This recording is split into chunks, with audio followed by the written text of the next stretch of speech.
Now we're on chapter 10, and it's called Energy Healing. Somewhere in my early explorations with meditation and martial arts, I heard about an ancient Chinese practice that involved movement, breathing, intention, and visualization to strengthen and direct the life force. Qigong, sometimes spelled Qi or Gong or Qi Kung, is an umbrella term for meditation practices that often involve gentle movement, visualization, and awareness, circulation of subtle energy. These practices are part of traditional Chinese medicine and can be used for healing, spiritual development, and/or martial arts. At the time, the ideas and concepts behind Qigong were completely new to me and seemed somewhat naive or simplistic. I grew up in the Midwest where nobody was talking about these concepts and practices. In fact, at the time and place, meditation and yoga were still considered out there. I grew up in the Midwest where nobody was talking about these concepts or practices. In fact, at the time and place, meditation and yoga were still considered out there and dangerous. Despite my conditioning, these energy practices made intuitive sense to me. They felt right. I was intrigued and I wanted to learn more. Through tenacity, luck, serendipity, synchronicity, or some combination of all of these, I stumbled upon a small group of Qigong practitioners that met on Sunday mornings at a nearby interfaith church led by Greg McDonald. Greg was a PhD level biochemist.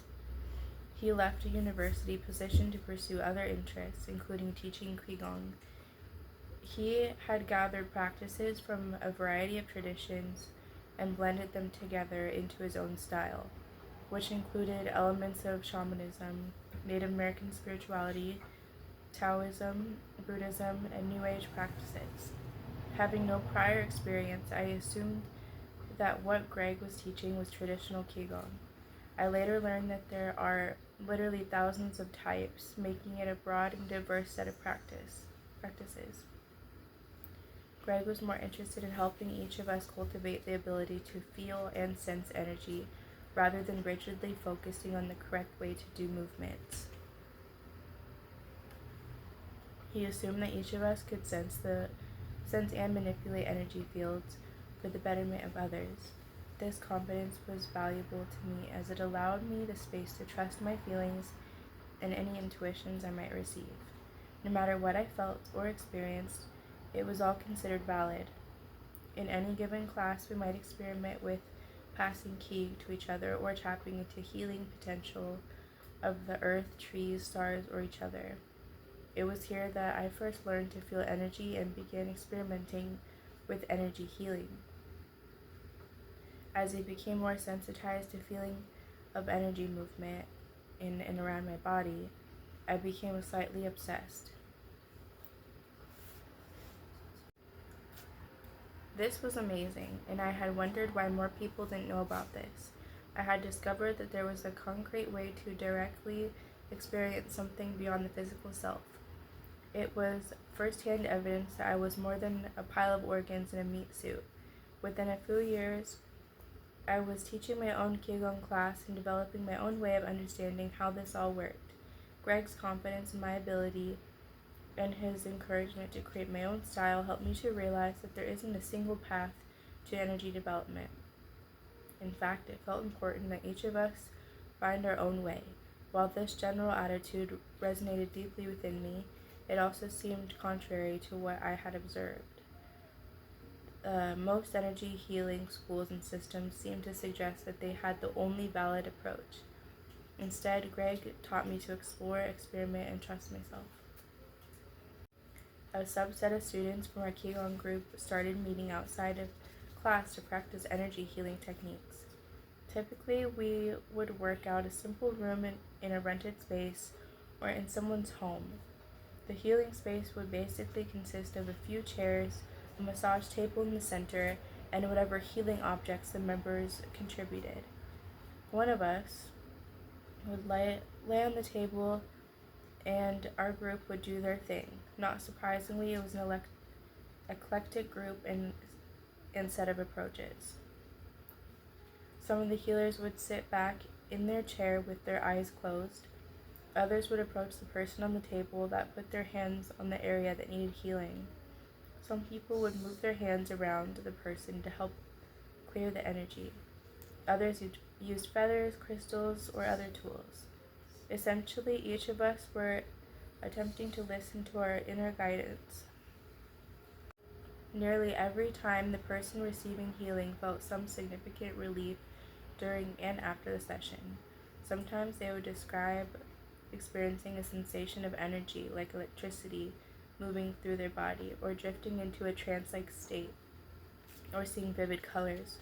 Of course, it was possible to know if the effects of the healing had anything to do with the intention of the healers in the room, or if it was simply a placebo. We know from decades of research that if you truly believe something to be true, it can be manifested in physical bodies. Maybe the people being held were simply putting their faith in us, and that was enough to make it work. Although sometimes the experience of the healer and the person being healed were so synchronous that there certainly seemed to be a connection, which were nearly identical to the intention of one or more of the healers. For example, in one circle I was visualizing sending earth energy toward the person for healing. After the session, the person being held described feeling extremely grounded, with images during the session of being in a clearing in a forest surrounded by roots that were supporting them. Another time, one of the group leaders, Nellie, was working on a woman who had intense pain in her upper back. Nellie tuned in and felt the heaviness in that area, a stagnant energy. Using her intention, visualization, and hand movements, Nellie imagined scooping this energy out and releasing it back into the universe. At the same time that Nellie sensed this energy beginning to move, the client let out a heavy sigh and described having significant relief. Stories like these could clearly be coincidence, but when you see things like this repeatedly, coincidence seems less likely. During the time of my Qigong energy healing exploration, I started looking into research with energy healing. I was pleasantly surprised to find that there were a significant number of studies demonstrating the effectiveness of practices such as prayer, Reiki, and therapeutic touch in reducing symptoms for a wide range of concerns.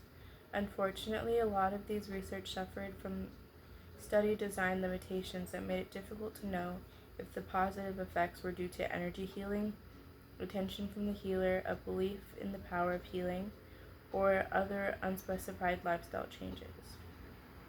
Because of these concerns, a few researchers have conducted gold standard studies, randomizing subjects to active healing and control groups, blinding both the researchers and the participants to which condition they were in, and controlling for a range of participant variables, including health condition, age, comorbidities, and so forth. In addition, many of these sophisticated studies utilize distance healing rather than hands-on or in-person healing to further eliminate possible confounds.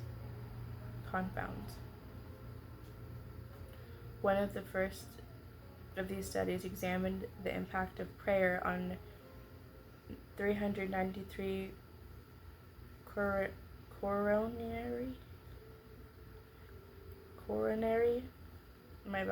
care unit patients. When participants were admitted to the hospital, they were assigned to either a prayer group or a control group.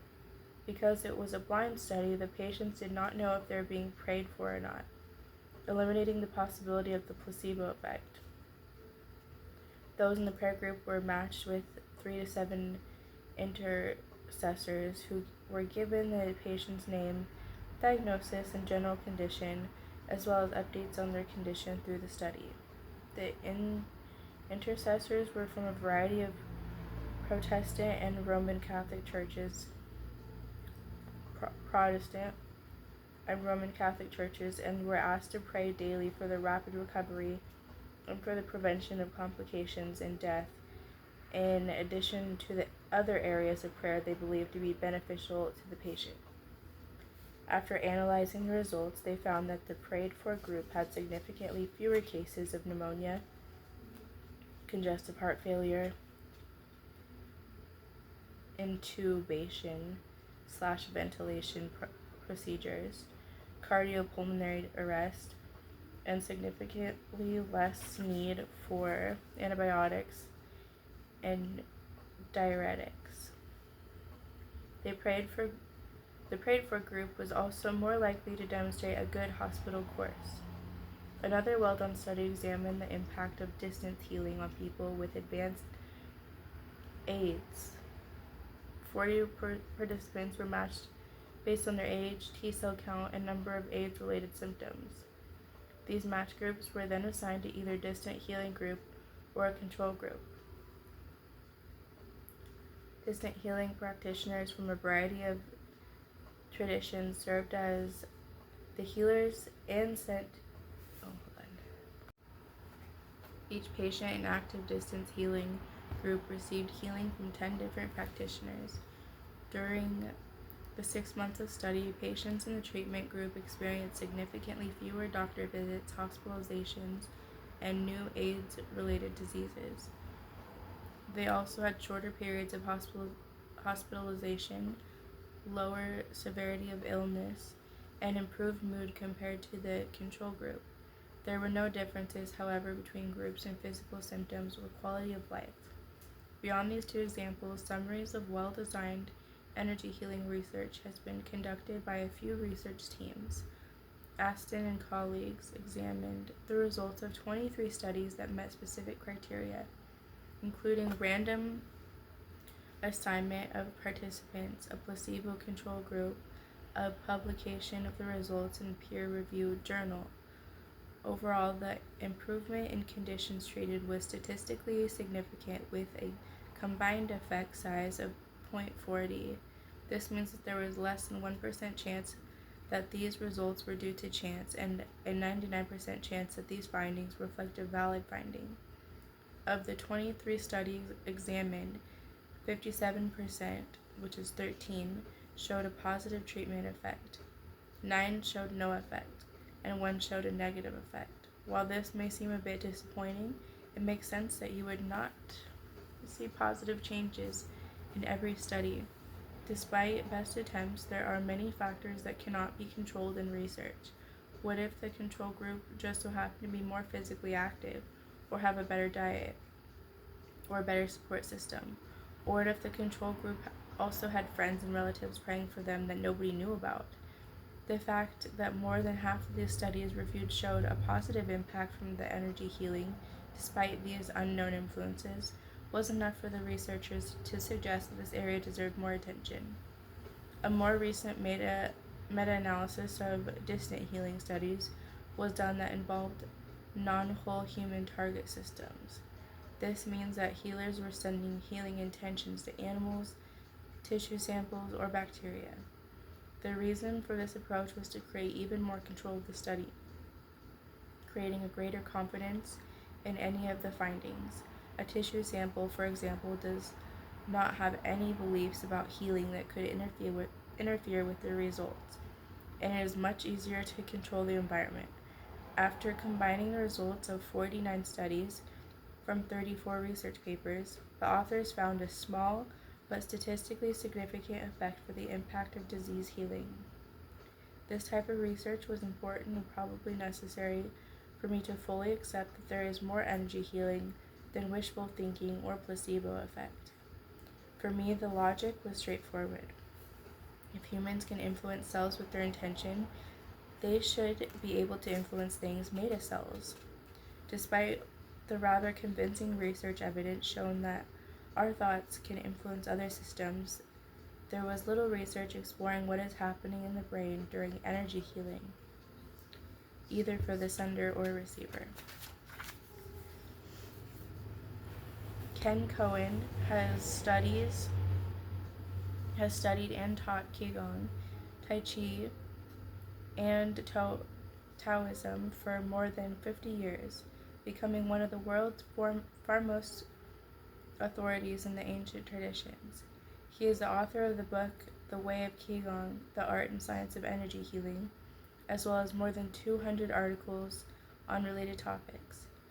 Near the beginning of my Qigong journey, Ken's book provided an important part of my education, offering a scholarly approach to the history, science, and applications of energy work from Qigong perspective.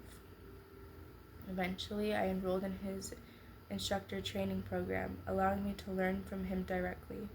After several years of workshops, private lessons, book reviews, I invited Ken to teach a primordial Qigong workshop in Columbia, Missouri. At the time, I was working at the University of Missouri as a health psychologist and found some additional support from a contemplative practice intuitive on campus.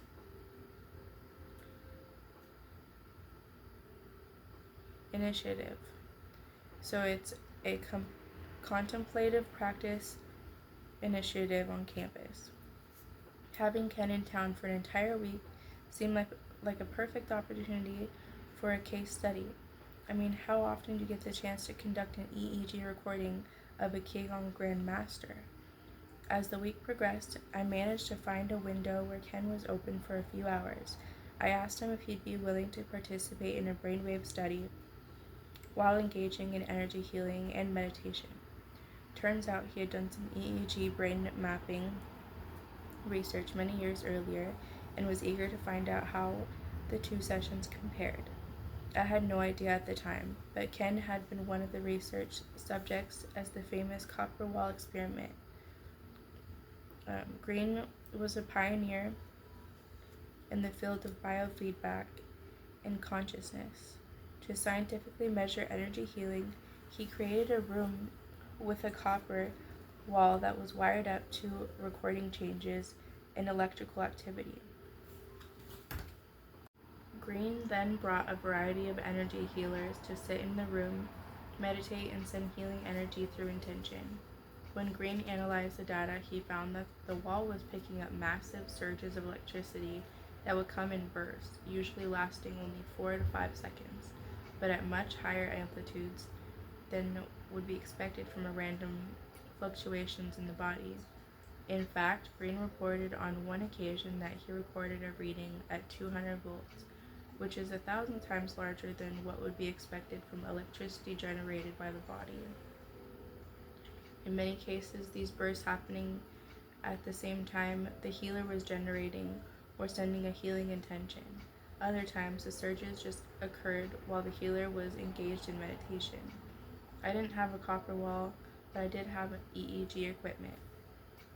For our case study, we invited one of the participants in the weekend workshop to serve as the client. Because this wasn't a formal session, we decided it was best to do a general wellness protocol rather than attempting to treat any specific concerns or conditions.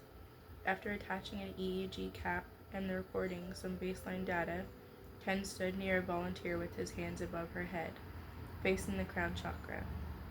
He slowly and simultaneously brought his hands down the front and back of the body, as if it were feeling and sensing her energy field. At times, his hands would move in slightly toward the body, and other times they would push out of the way from her body. Once his hands reached the height of the waist, he would release his hands and return to the top, repeating this process a few times. Later, he indicated that this aspect of the protocol was designed to balance the two primary meridians in the body, as well as the chakras. After repeating the balancing process a few times, he moved to the front, facing the volunteer with one hand pointing toward the earth and the other sweeping up and down about 18 inches away from her body. Again, after a few minutes, Ken repeated the same sweeping process, but facing the back of the volunteer. He indicated that this part of the protocol was designed to smooth the energy in the meridians. For the final part of the protocol, Ken asked the volunteer to lay down on the massage table. He began by sweeping both hands down the energy field of the body with the intention of removing any stale, stagnant, impure, or toxic energies that may be present. He continued this process until he had the sense that the system was clear and it was going to get it. The next step was to provide the body with additional nourishing energy for this self-healing. He did this by spending a few minutes with his hands over each of the 5 yin organs. He would place his hand slightly above the organ he was facing on an image, sending specific colors of healing light to each one. And here's the picture.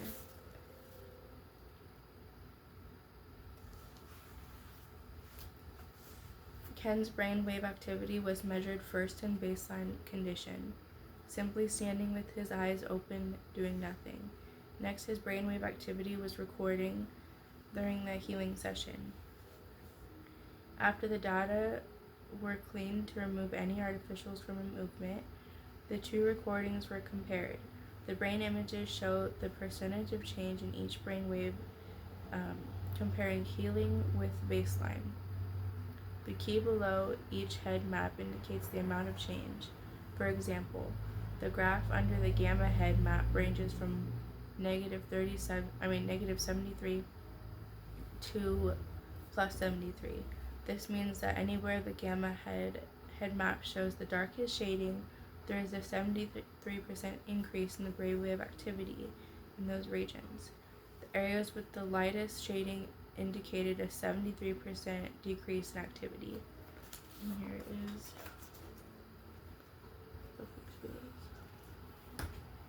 The largest changes that occurred during external key healing related to increases in fast brainwave activity in the left prefrontal and occipital regions. Interestingly, increased gamma in the left prefrontal regions has been seen in Tibetan monks engaging in loving kindness, compassion meditation. It is also associated with an approach orientation towards others and positive outlook. The strongest increase in occipital activation suggests visual processing. These areas may be involved while the healer sees the areas of the energy body in need of healing or visualization, healing energy moving into the body. These findings were intriguing and seemed consistent with what I know to be energy healing. I wondered if similar patterns would show up in healers that did not have experience with Qigong. Shortly after the experiment with Ken Cohen, I had the opportunity to find out. I was in Massachusetts, co-teaching a mediumship workshop with Joanne Gerber. My role was to explain some of the brain images findings to the audience while Joanne led the group through a variety of meditations and mediumship development exercises. I offered private brain mapping sessions to any of the participants so they could have data related to their own processes. While most of these signing up for these sessions wanted to see what their brain was doing when they were tuning into their mediumship abilities, one of the participants was more interested in what was happening during energy healing. Catherine Glass was a professional psychic who offered energy healing sessions through her business, the Healing Essence Center in Concord, Massachusetts. Catherine had been training in both Brennan healing science and reconnective healing. During our sessions together, this became the primary focus. She was curious about what was happening during a healing state. I was curious if her brain patterns would look anything like Ken Cohen's. Because we didn't have another subject for the healing sessions, we decided that Catherine would work on me. I had some minor pain in my right knee related to a martial arts injury. This provided a good target for her work. Catherine put her hands on either side of my knee and seemed to enter a kind of meditative state. She didn't say anything and barely moved, making it easy to collect a good EEG data. I was simply trying to be open and receptive while also keeping an eye on my computer. After about 5 minutes or so, Catherine indicated that she was finished. I stopped my EEG recording, made a few notes, and then recognized that the pain in my knee was gone. It wasn't that bad to begin with, maybe like a 3 or 4, maybe 3 or 4 on a 10-point scale. But now there was nothing. This certainly caught my attention, as I am generally not over susceptible to suggestion. If anything, I tend to get in the way of receiving readings or healings because I'm too busy thinking about what is happening and attempting to be objective. Later that night, I analyzed Catherine's data, comparing her baseline EEG to the EEG from the healing sessions using the same system I examined to Ken Cohen's data. Ooh. I can't see it. The similarities were remarkable.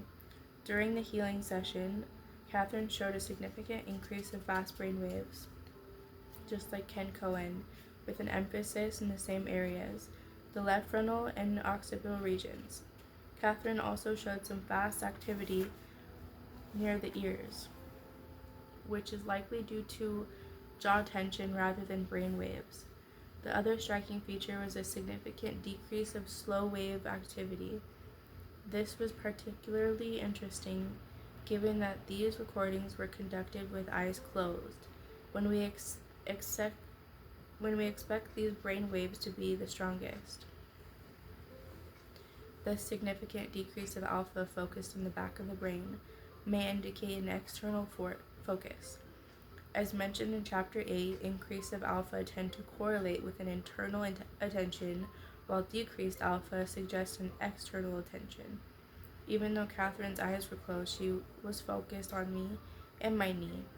It seemed curious that two different energy healers with completely different backgrounds and training demonstrated near identical brainwave patterns. This made me wonder if there were some common elements to most healing traditions related to how they were using attention and intention. Perhaps this is what was being revealed in these case studies. In the book The Power of Eight, Harnessing the Miraculous Energies of a Small Group to Heal Others, Your Life, and the World, award-winning author and researcher Lynn McTaggart describes the basics of an effective healing approach. While her program is oriented towards small groups, I suspected the same fundamental process applied to individual healing sessions. The keys to success, based on research evidence, include believing the process, focusing the mind, quieting the mind, connecting to the object of healing, visualizing the outcome, mentally rehearsing, and letting go. This description is consistent with what was observed in the brainwave patterns. In particular, the intentions related to connecting to the person being held and visualizing the outcome appear to be directly related to brain regions that were activated in these case studies. At the University of Missouri, I taught mindfulness-based stress reduction. Our class would meet for 2 hours each week for 8 weeks, covering specific topics related to mindfulness and then practicing various forms of meditation together. During one of these meditation sessions, I noticed a student sitting on her zafu, which is a meditation cushion, making strange movements with her hands. After watching her for a few moments, I noticed the pattern. First, she would move her hands toward the center line of her body, as if she was pressing against an invisible wall. After doing this a few times, she would then move her hand in front of her body in a circular motion and then make a flickering gesture to her side. This process lasted for 30 seconds or a minute, and then she would repeat the process. While curious, I was also slightly annoyed. Whatever she was doing, it was not the meditation I had just introduced. Eventually, I asked the students what she was doing. Her name was Nus Rains. She was originally from Spain and was completing her PhD in economics in the United States.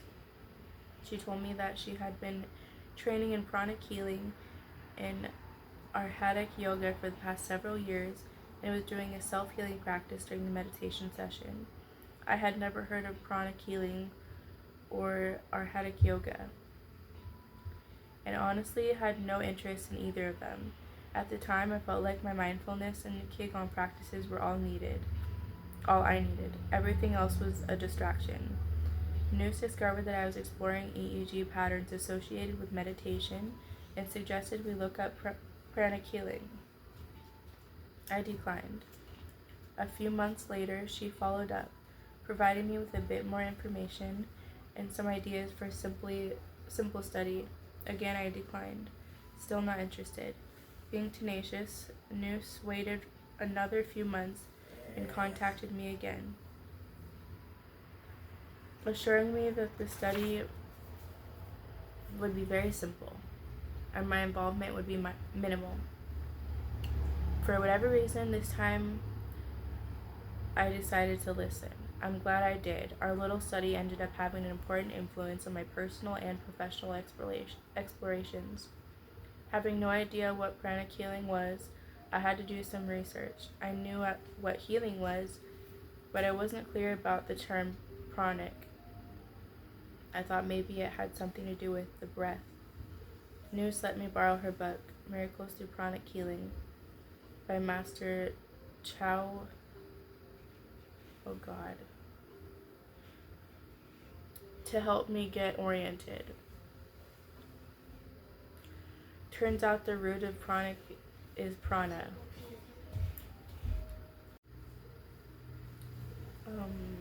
Turns out the root of prana, which is simply another term for life force or ki. In essence, pranic healing is a no-touch energy healing modality based on the notion that it is possible through intention and simple hand movements to manipulate the prana in someone else. If you can detect imbalances in another person's pranic field and help remove stagnant energy and fortify depleted areas of the energy body, you can help restore health and well-being. This was apparently what Noose had been doing during our MBSR class. She was first testing or sensing the state of energy in each chakra and then using circular hand movements and intention to either remove stale energy or increase the amount of healthy energy in that area. After clearing an area, she would flick the unwanted energy away, imagining that it was being consumed by a green fire on her side. Noose's idea for the study was to see if there were any significant brainwave changes that occurred when someone was receiving a pranic healing treatment session. This was interesting because the previous case studies I had conducted were looking at the healer. As far as I was aware, nobody had investigated whether a person being healed showed any changes in their brainwaves. Of course, there was still an ongoing challenge of ruling out or controlling for the role of the belief or placebo. I learned from my energy healing literature review that belief and intentions are powerful. If someone with pain is willing to come in for a session with an energy healer, then this goes through a 60-minute healing session. It is likely that they may feel better simply because they believe they will feel better. Or perhaps they will receive caring attention from someone. Because we are mind and body, we think we are better. The brain is likely to respond accordingly. Our solution was to have each participant come to the clinic twice, 1 week apart. During one session, they would receive a pranic healing treatment, and during the other, we would fake a healing session. Because pranic healing does not involve touch, we create a testing situation in which the healer would stand approximately 4 feet behind the subject who was seated in a chair. The subject had no way to see what Noose was doing.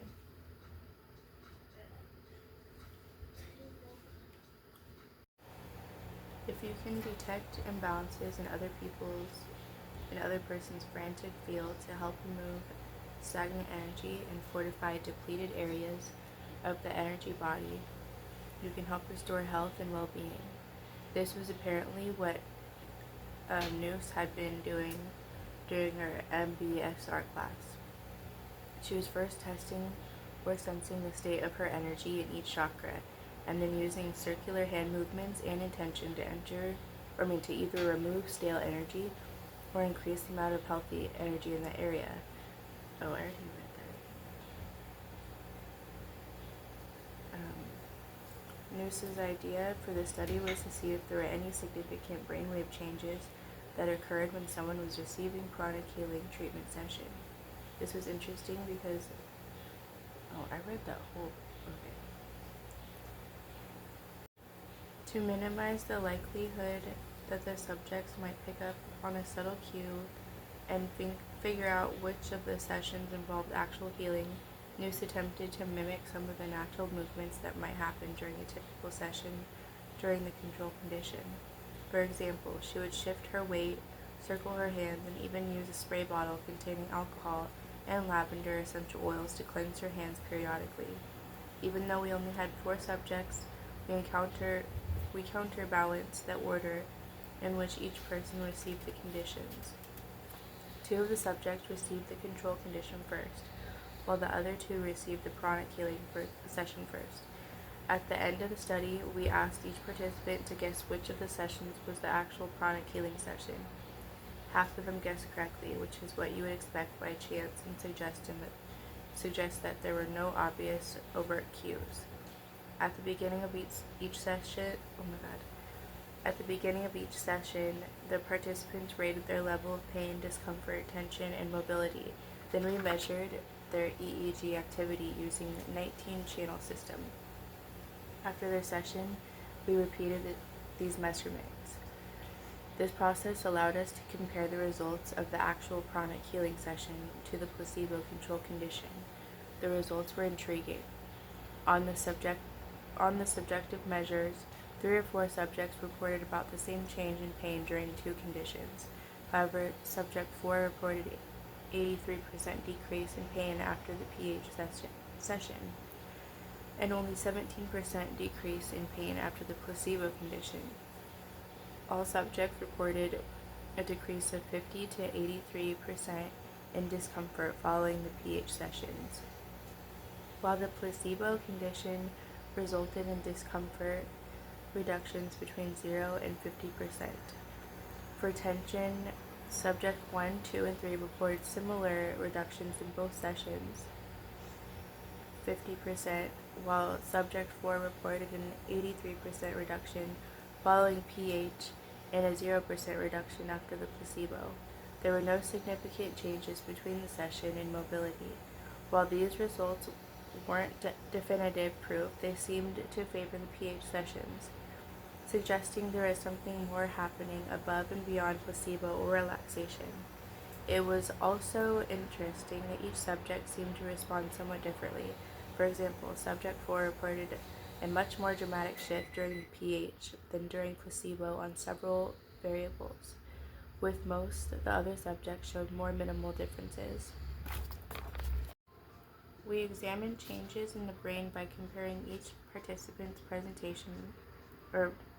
possession data to their post-session data.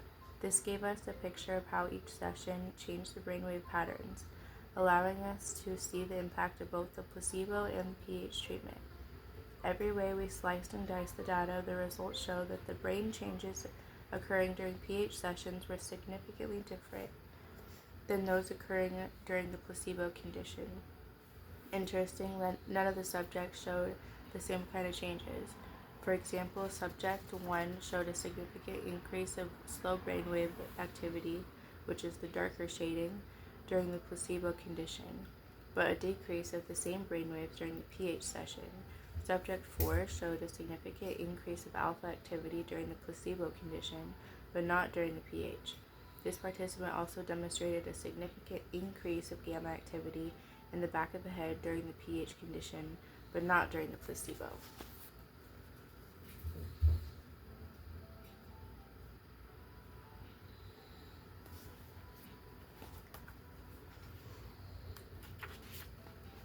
Even though there were significant differences between the placebo and pH sessions for each subject, there did not appear to be any consistent patterns between subjects.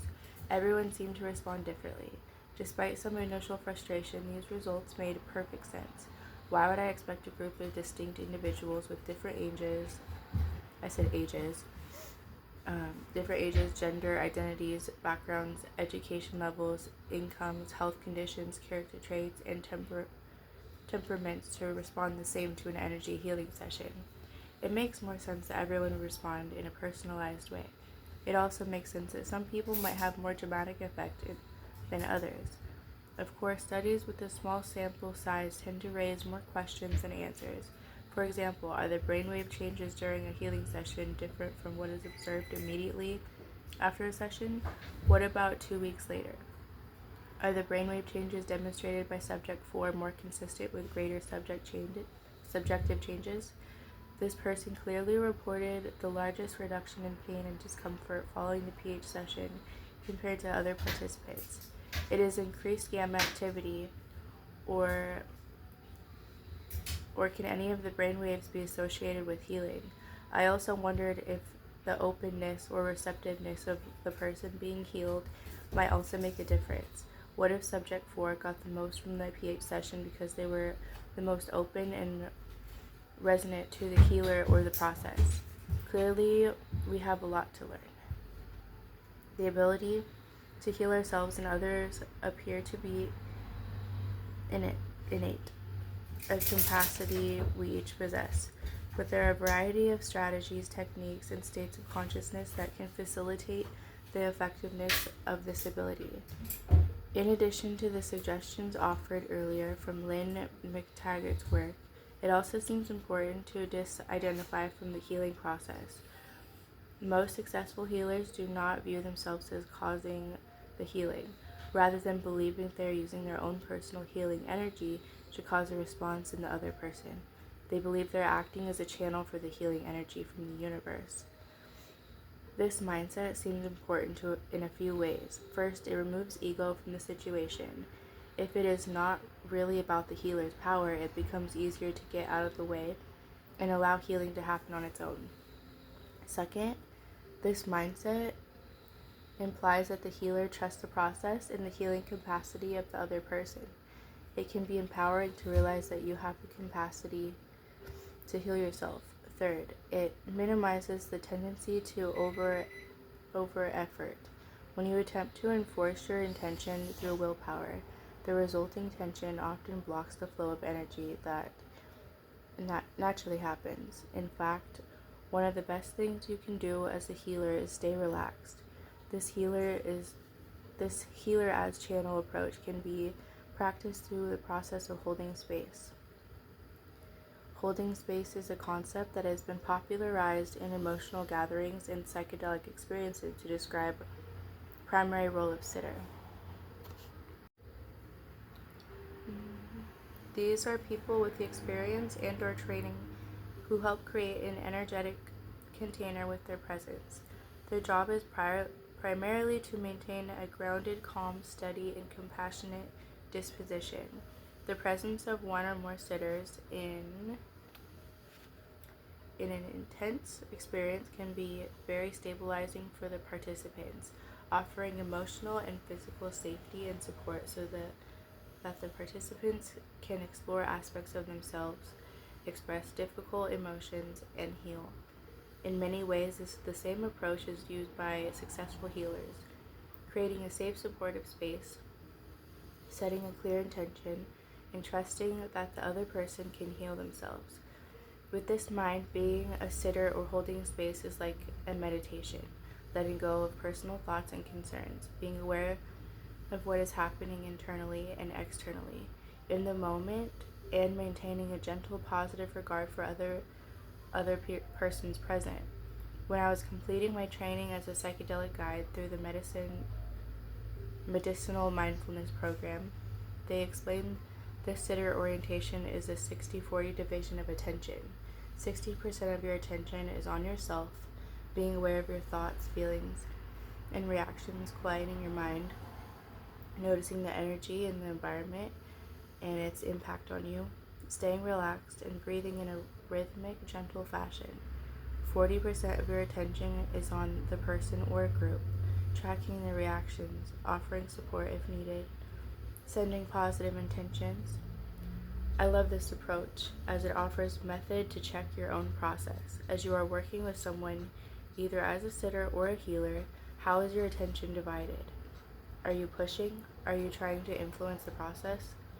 Is your entire attention on the other person? Are you distracted by your own thoughts? Periodically, while holding space, you can simply check in with yourself and recognize where that percentage of attention is at in the moment and if it requires an adjustment on your part. You can use this same mindful awareness through your day-to-day practice, through your day to practice the skill. While you are in a meeting, where's your attention? What about during a conversation? How about when you are checking out at the grocery store? While these different situations may require slightly different percentages of attention, the fact that you are becoming aware of this process is key and will make it easier to find the right balance when you are helping others in a healing role. One of the tricks to developing healing skills is knowing if you are actually making an impact. Yes, your client may report feeling better and they may be willing to keep coming back and paying you money, but this is not proof that you are actually doing anything. As we discussed earlier in this chapter, the placebo effect is powerful. A good way to experiment with your impact is by experimenting with your impact on non-human targets. Here are a few ideas to get you started. It has become a relatively famous experiment, originally attributed to Masaru Emoto, a Japanese businessman who studied changes in the molecular structure of water based on what intentions were sent to it. This slightly modified version of his experiment is relatively simple, but can provide direct evidence of the power of intention.